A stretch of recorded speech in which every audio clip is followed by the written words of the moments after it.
Comme l'année dernière, j'avais envie de vous présenter un bilan mi-annuel. Ça fait quelques semaines que j'ai pas fait de vidéo et je me suis dit que ce serait parfait pour revenir et vous présenter mes meilleures lectures de l'année jusqu'à présent. Bonjour à toutes et à tous, je vous souhaite la bienvenue sur ma chaîne YouTube Croque les mots où je parle principalement de mes découvertes geeks et culturelles. Aujourd'hui, j'avais envie de vous présenter donc mes meilleures lectures depuis le début de l'année. Alors attention, il y a des livres dont j'ai déjà beaucoup parlé et j'ai fait des vidéos dédiées à eux, donc je passerai plus rapidement sur eux et surtout je vous renverrai directement vers les vidéos qui sont concernées, mais je vais bien entendu vous les présenter et en parler. Je me suis dit que ça pouvait être sympathique de faire une espèce de award comme ça de livres que je pourrais mettre dans une catégorie. Donc par exemple, quelle est la BD qui m'a le plus touchée ou quel est le classique qui m'a le plus plu depuis le début de l'année. Je me suis dit que ça pourrait être plus sympathique de mettre en catégorie tout simplement pour vous y retrouver dans la vidéo. Et pas juste faire 1, 2, 3, 4, 5, 6, etc. On va commencer tout de suite avec comment dire, un roman dont j'ai énormément entendu parler, beaucoup sur Booktube, sur Instagram. Je l'ai vu absolument passer partout depuis des années. Quand je suis allée au Salon du Livre de Paris en mars, j'y suis allée avec mon ami Kevin. Kevin m'a énormément conseillé Mémoire de la forêt de Michael Brun-Arnaud. Voilà, il est très fan de ce livre et il se trouve que dans le même mois, c'était Michaela du Livre Ouvert qui me l'avait conseillé également et qui m'a dit ah, tiens ça pourrait te plaire. Donc voilà, je me suis laissée tenter quand je suis allée au Salon du Livre de Paris et je suis très contente. À la base je voulais le prendre à la bibliothèque mais j'avoue que c'est quand même un très beau livre avec de très belles illustrations. Et ça m'a fait plaisir de le prendre. Même si on a vu ce livre partout, je vais quand même vous le présenter. Mémoire de la forêt, les souvenirs de Ferdinand Top. C'est illustré par Sanoé et c'est aux éditions L'École des loisirs dans leur collection 9. Dans la forêt de Belle-Écorce, où vit Archibald de Renard, c'est un libraire, il vit dans un arbre avec une librairie à l'intérieur. Archibald de Renard détient des exemplaires uniques de chaque livre écrit par les habitants de Belle-Écorce, mais pas que. Ferdinand va venir le voir et va avoir besoin de son aide. Il va être à la recherche d'un livre qu'il a écrit parce que Ferdinand Top est atteint de la maladie de l'oubli-tout. Il perd la mémoire, il perd ses souvenirs et il a besoin de ce livre pour se rappeler où est passé Maud. Je ne vous en dis pas plus, si ce n'est que prévoyez une belle boîte de mouchoirs en lisant ce livre, c'est très émouvant, c'est très touchant, c'est très beau, il y a une vraie attention qui est portée à l'écriture et aux mots, il y a des effets sonores que je trouve très intéressants, des rimes qui sont très agréables à lire même dans notre tête, on les entend je trouve, et ça rend l'écriture vraiment très agréable à découvrir. L'histoire est chouette, l'histoire m'a fait un petit peu penser à un mélange du Vent dans les saules avec cette ambiance de personnages qui sont des animaux qui vivent une vie assez douce dans la forêt et ça m'a beaucoup touchée. J'aime beaucoup cette ambiance, c'est vraiment quelque chose que j'apprécie. Je me rends compte que j'aime beaucoup les histoires qui mettent en scène des animaux puisque ça permet de faire des archétypes beaucoup plus facilement, de mettre en place des caractères beaucoup plus facilement et surtout de, par l'animal choisi, donner énormément d'informations au lecteur et à la lectrice sans avoir besoin de lui décrire le caractère du personnage. Je trouve déjà que quand le personnage est un renard, une taupe et je sais pas moi, une souris, on va avoir tout de suite différentes approches de ce personnage qui va nous en renvoyer beaucoup de symboles et on retrouve un peu de ça, donc voilà, j'ai trouvé ça très chouette. Alors ensuite, la fin d'une saga, j'ai choisi le tome 3 de Silo, donc Génération de Hugo Wee. Je crois que je l'avais commencé lorsque je vous laissais pour ma dernière vidéo. C'est aux éditions Actes Sud ici dans la collection Poche Babel. Si jamais la série télé est sortie, j'ai vu les premiers épisodes et franchement j'adore, je trouve que c'est une superbe adaptation, c'est très fidèle, l'environnement est très chouette, le casting est super, moi j'ai beaucoup aimé, j'ai hâte de voir la suite et c'est une série que je vous recommande si vous avez un peu peur de vous lancer dans les pavés que sont Silo. Je vous conseille la série, mais en tout cas rassurez-vous, ça se lit tout seul puisque Hugo Wee a une plume très addictive avec des chapitres très courts. Vraiment les chapitres font à chaque fois 2-3 pages tout au plus, parfois 4-5, mais ce sont toujours des chapitres très courts, ce qui fait qu'on en redemande sans cesse et moi j'ai beaucoup aimé. Le roman fait 500 pages et clairement je n'ai pas vu les pages passer. Je trouve qu'il se passe pas énormément de choses et pourtant j'ai toujours été tenue en haleine et j'ai beaucoup aimé. Le seul regret que j'ai, c'est que j'ai lu ce tome 3 assez tard par rapport au tome 1 et au tome 2 et qu'il m'a fallu bien 150 pages pour me remettre un peu d'aplomb. Silo, c'est de la science-fiction post-apocalyptique, ça se passe dans un monde où il y a eu une catastrophe aux États-Unis. La population que l'on suit va vivre dans un silo de 144 étages, enterré sous terre, donc un espèce de bunker comme ça, et on va voir un peu tout le chemin politique. Ça va vous plaire si vous cherchez quelque chose de dynamique qui se lit tout seul. Je trouve que dès le tome 1, les personnages sont très attachants et ça m'a beaucoup plu, et il y a toujours plein de rebondissements. Et dans ce tome 3, il y a encore plein de révélations qui viennent compléter ce qu'on avait appris dans le tome 1, donc je trouvais ça que c'était très très chouette. J'ai beaucoup aimé et voilà, je suis trop contente d'avoir terminé cette saga, parce que c'est pas souvent que ça m'arrive de terminer des sagas comme ça. Il m'a fallu quelques années, puisque j'avais lu le tome 1 en 2020, donc il m'a fallu 3 ans quand même. Le classique, alors là je voulais vous parler de Martin Eden de Jack London, ici aux éditions Folio, traduit et édité par donc Philippe Jaworski. Ça se passe en 1909 aux États-Unis, et Martin Eden est un marin qui est âgé d'une vingtaine d'années. Martin Eden sauve la vie d'un homme et cet homme va le remercier en l'invitant manger chez lui. Cet homme est un bourgeois. Martin Eden va rencontrer donc cette famille bourgeoise et va tomber fou amoureux. Martin Eden va tomber amoureux de Ruth et va essayer de se plonger dans la lecture et dans les livres pour pouvoir atteindre son niveau social à elle. C'était très intéressant, je me suis rendu compte à quel point l'auteur était engagé. Je suis allée voir sur internet parce que je me suis dit c'est fou, ça transparaît énormément au fil de la lecture, et j'avais un peu peur que le livre prenne des directions qui me plaisaient moins, et non pas du tout, j'ai été vraiment enchantée de toute ma lecture. Ça critique énormément la société de l'époque, notamment tout ce qui est classe sociale, et il y a un vrai engagement politique de l'auteur. Ça se ressent beaucoup à travers le texte, beaucoup de colère à travers le personnage de Martin Eden, beaucoup de mépris. Il se sent méprisé et ça l'énerve, et vraiment on va le ressentir à travers le texte. C'est un beau classique, ça se lit très très bien. Il y a aussi de beaux éclairs de littérature, je trouve, dans certaines phrases et dans certains passages qui m'ont beaucoup touchée. Je trouve que c'était peut-être un peu plus long vers la fin du récit, je dirais le dernier tiers, qui était un peu plus redondant, mais on sent aussi la lassitude que ressent Martin Eden à travers ces longueurs et le temps qui passe pour lui, et qu'il a du mal à faire son ascension sociale aussi bien que ce qu'il aimerait. Ensuite, un livre que je n'ai pas avec moi, qui est une très bonne surprise, c'est Sauveur et Fils de Marion Muraille aux éditions L'École des loisirs. Ici, c'est un roman, alors je ne sais pas pourquoi je me suis lancée là-dedans, il y a plus de 7 tomes.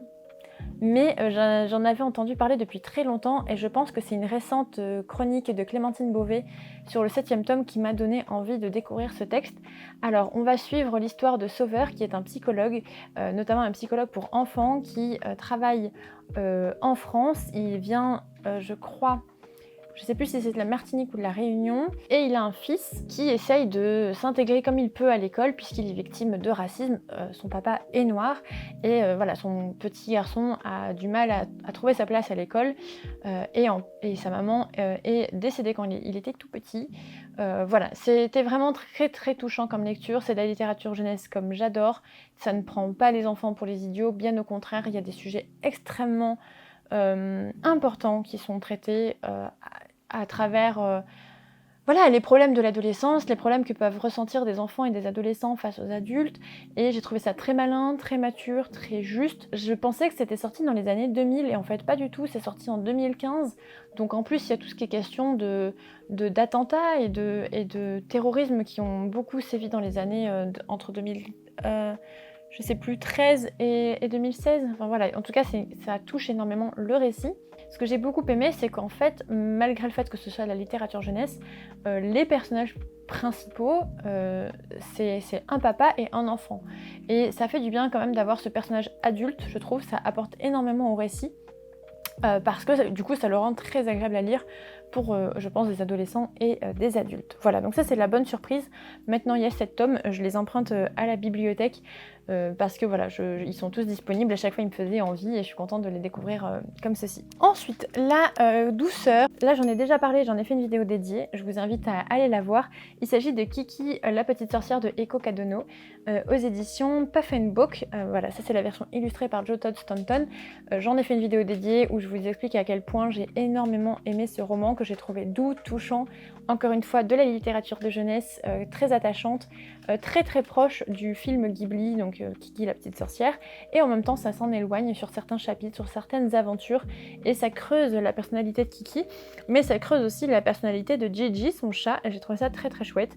C'est accessible à lire en anglais, mais si jamais c'est également paru aux éditions Inis en France, et il y a également beaucoup de tomes. J'ai trouvé ça très chouette, c'est vraiment l'ambiance du film comme j'ai adoré et que j'ai pu retrouver dans ce texte, donc ça a été la vraie douceur et j'ai été trop contente de découvrir ce texte. Un essai, alors l'essai c'est pareil, j'en ai déjà beaucoup parlé, Défaire le discours sexiste dans les médias de Rose Lamy aux éditions Point, un essai très important où Rose Lamy va décortiquer les médias, qu'ils soient papier, journaux, radio, web, pour montrer le sexisme qui transparaît dans l'écriture des articles et dans le titre des articles. Ça peut vous intéresser si vous êtes intéressé dans toutes les questions de genre, de féminisme. Ça peut aussi énormément vous intéresser si vous êtes amateur et amatrice d'analyse de discours, puisque c'est clairement ça, c'est vraiment de l'analyse de discours qui va vous donner les clés et des arguments pour mieux échanger avec les gens à table quand ils racontent n'importe quoi sur le féminisme. Ça donne des clés voilà, pour pouvoir mieux échanger et pour mieux décrypter l'actualité. Vraiment, une fois qu'on a lu ce livre, c'est difficile de ne pas voir toutes les horreurs qui peuvent être dites dans des articles ou à la télé. Très intéressant, je trouve que c'est très bien sourcé, c'est très bien fait, c'est des essais comme j'aime. On a souvent, je trouve, des essais féministes très en colère, mais moi j'ai souvent l'impression de me faire engueuler dans ce genre d'essais et ça ne me plaît pas trop. Et là c'est pas le cas, j'ai pas eu l'impression de me faire ni engueuler, ni mépriser ou quoi que ce soit. C'était très intéressant à lire. Ensuite, je voulais vous parler d'une BD, je voulais parler des Vieux Fourneaux. J'ai oublié le nom des illustrateurs, je sais juste que c'est écrit par Lupano. Lupano qui est un auteur que j'aime bien, c'est celui qui a écrit Quand le cirque fut venu et aussi Un océan d'amour qui est une de mes BD préférées. Et Wilfried Lupano, voilà, il fait des choses super et il fait notamment Les Vieux Fourneaux. Je pensais pas que ça me plairait autant, vraiment ça a été une très très chouette bande dessinée. J'y ai retrouvé un peu les mêmes sentiments que quand je lisais Lou, alors ça n'a rien à voir, mais je sais pas, je me suis attachée au personnage et j'ai trouvé ça assez chouette. Et il y a un petit côté cercle familial comme ça que j'aime bien dans Lou. Dans Les Vieux Fourneaux, on va suivre des amis de vieux, des personnes âgées qui sont dans un petit village en France. Et voilà, la petite fille parisienne va descendre de la capitale pour reprendre le théâtre de marionnettes de sa grand-mère. Et je trouve que c'est une super histoire, c'est très actuel. Et j'ai aussi adoré l'adaptation qu'il y a eu donc, du Loup en slip. Le Loup en slip, c'est le fameux théâtre de marionnettes. Lupano a aussi fait des bandes dessinées pour enfants du Loup en slip. Et notamment le Loup en slip qui ne travaille pas. BD absolument pépite, je vous la conseille. Si c'est disponible dans votre bibliothèque, j'ai trouvé ça absolument formidable. Très engagé aussi et très accessible pour les enfants. Ça partage énormément de thèmes, notamment sur la solidarité à l'échelle d'un État et la manière de travailler, peut-être la manière de reconsidérer le travail. J'ai trouvé ça absolument formidable.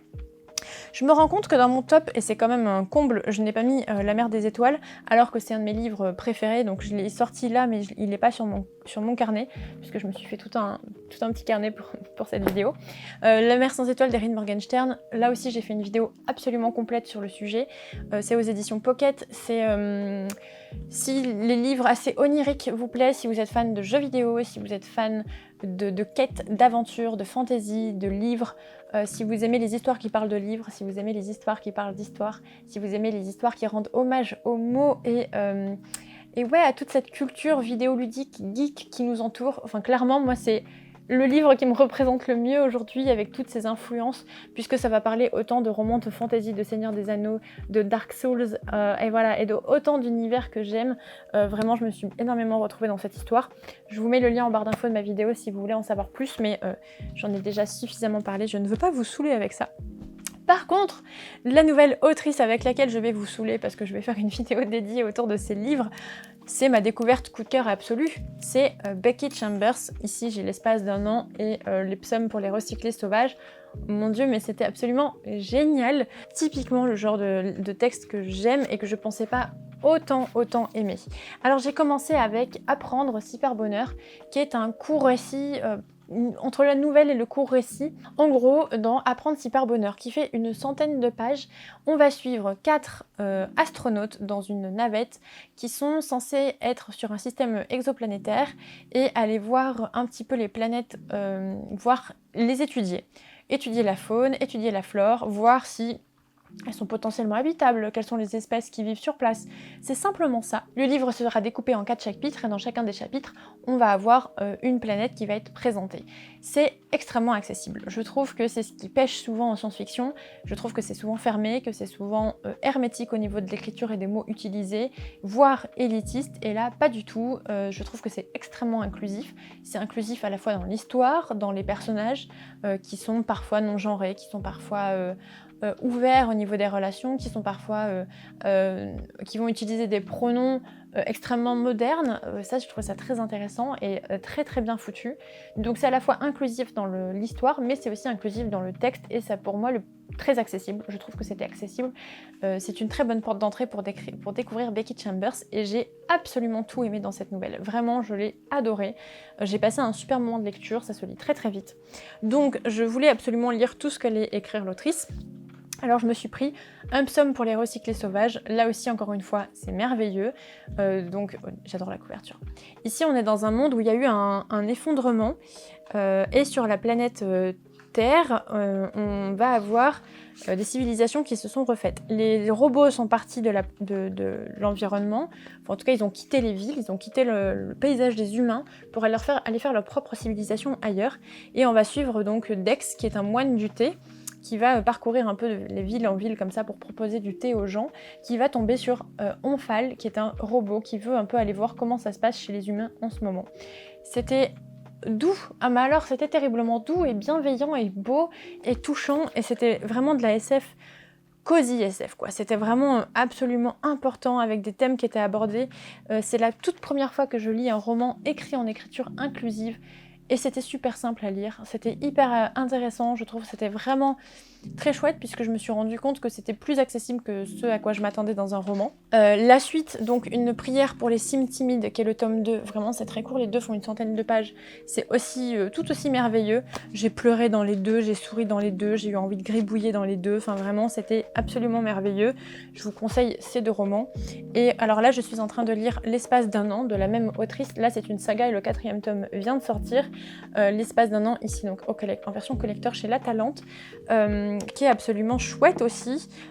Pour le coup, il a ce que je lui reproche en science-fiction, c'est-à-dire les 50-100 premières pages un peu hermétiques, avec du vocabulaire inventé 3 fois par ligne, soit si c'est pas du vocabulaire inventé, c'est du vocabulaire technique, et vraiment c'est quand même pas le fun, mais j'ai décidé de prendre des notes, j'ai décidé de vouloir apprécier ce roman, donc j'ai pris des notes notamment sur les personnages, parce que les personnages aussi ils ont différentes races aliens, et voilà, donc c'est difficile de s'y retrouver, mais maintenant j'ai compris la plupart des mots, et j'avance, et je passe un super moment de lecture, je me régale. Vraiment, Becky Chambers, ma meilleure découverte cette année, et j'adore les années comme ça, où je découvre un auteur ou une autrice, et ça me marque énormément, et j'ai envie de lire tout ce que l'auteur ou l'autrice fait.